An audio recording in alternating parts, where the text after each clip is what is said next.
The El Salvador Proxy War. On the left is a world map of El Salvador, and on the right is a close-up view of El Salvador. The Proxy War lasted about 12 years. It lasted from 1980 to 1992.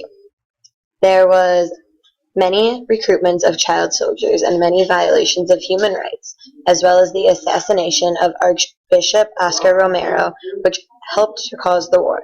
And then the murder of the 4 churchwomen also caused the war because people began to start rising up. And then the government military targeted anyone who supported social and economic reform.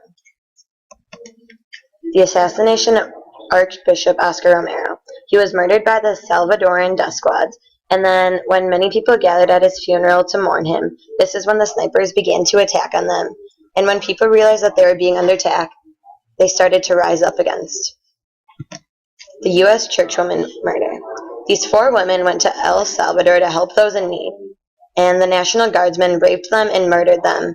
And since this was out of the country, this gained the international interest.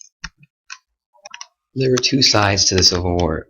The first was the El Salvadoran government, also known as paramilitary death squads. They were supported by the USA, and it was a military-led government. The other side was the El Salvadoran rebels, known as the Farabundo Martí National Liberation Front. They were supported by the USSR and led by Farabundo Martí. In the end, 70,000 to 80,000 people lost their lives. The FMLN became a political party and their army was disbanded. The Chapultepec peace treaty led the war to an end. These are our sources. Thank you for watching.